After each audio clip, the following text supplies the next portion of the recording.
Today we will learn about voice.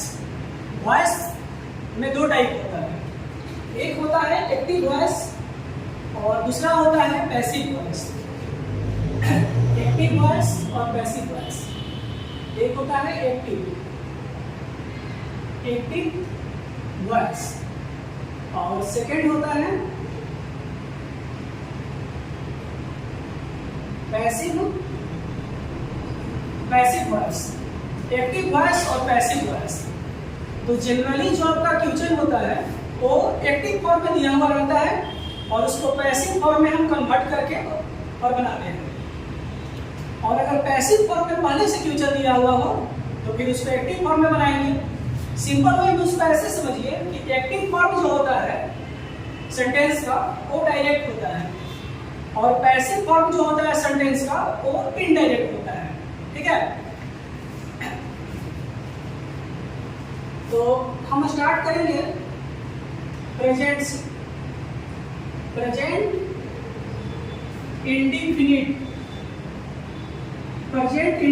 और हम यहाँ पर वॉइस लिखेंगे।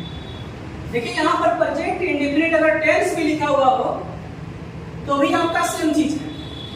क्यों सेम चीज है? क्योंकि प्रेजेंट इंडिफिनिट टेंस में ही आपका सेंटेंस दिया हुआ रहेगा और उससे आप उसको कन्वर्ट करेंगे वॉइस में। मीन्स एक्टिव फॉर्म जब भी होता है तो वो आपका किसी टेंस का ही पार्ट होता है, इसीलिए प्रेजेंट इंडिफिनिट अगर टेंस भी यहाँ लिखकर मेंशन किया हुआ हो तो भी आपका सही है।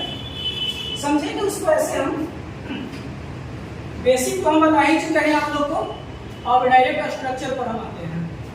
स्ट्रक्चर इस तरह से है आपका, अगर प्रेजेंट इंडिफिनिट टेंस के स्ट्रक्चर की हम बात करें तो स्ट्रक्चर आपका होता है इस प्रकार से कि पहले होता है पैसिव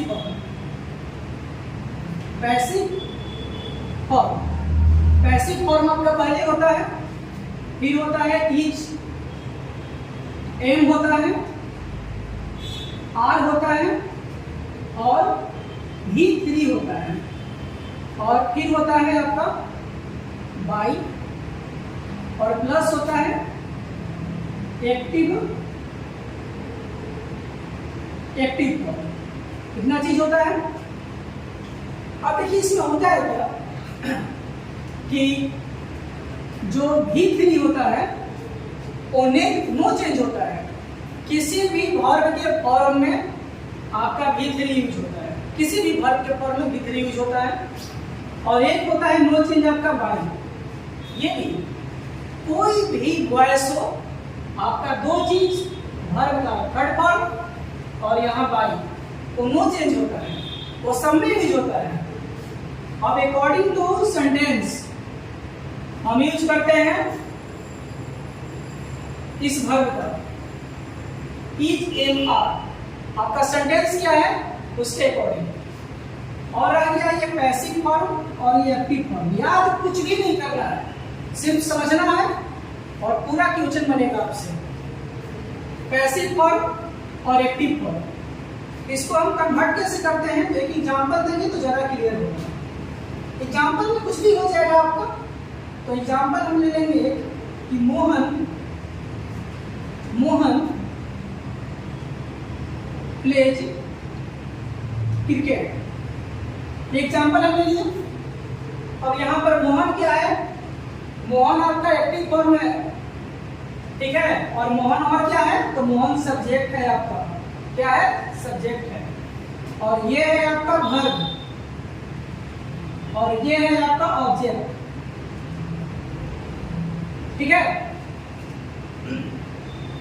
अब जब हम इसको, ये है आपका एक्टिव फॉर्म हुआ। जब पैसिव फॉर्म में हम इसको चेंज करेंगे तो ये जो ऑब्जेक्ट होता है उसको पैसिव फॉर्म में चेंज करते हैं तो पहले उसको लिखते हैं पैसिव फॉर्म के रूप में। इस ऑब्जेक्ट को हम लिखते हैं। ऑब्जेक्ट क्या है आपका? क्रिकेट है। क्रिकेट लिख दिए। और आपको बताया था कि आई के साथ एम का यूज होता है, बी, यू, दे या किसी भी प्लूरल के साथ आर का यूज होता है। और third person he, she, it, name के साथ इज का यूज होता है। तो यहाँ पर क्रिकेट क्या है? पर्सन है। थर्ड है इज करेंगे क्रिकेट इज। उसके बाद है ये भारत थर्ड पर, तो यहाँ पर है वर्ब। तो थर्ड फॉर्म क्या है? वो क्रिकेट बाय इसी द्वारा क्या है एक और कौन है? तो cricket is by one, cricket led by one. समझेंगे इसको। आपका ये एक्टिव फॉर्म था वन क्रिकेट या वन सब्जेक्ट है क्रिकेट ऑब्जेक्ट। जब इसको हम फॉर्म में बनाते हैं क्रिकेट हो गया और ऑब्जेक्ट हमारा क्रिकेट हो गया। यहाँ से प्ले प्लेट की फॉर्मेट पर जो कहीं चेंज नहीं और उसका सब्जेक्ट को क्लिक और सिंबल तो वही समझ में सिंपल है कि जो होता है ना उसको लास्ट में लिखो और जो होता है वो शुरू में लिखो। तो वाला को शुरू में लिखिए गेट इज लग गया थर्ड पर्सन और प्लेट हो जाएगा गेट इज प्लेट और हो जाएगा बाय और ये cricket is played by Mohan. इस तरह का आपका क्रिकेट में कोई आप इसी तरह से बना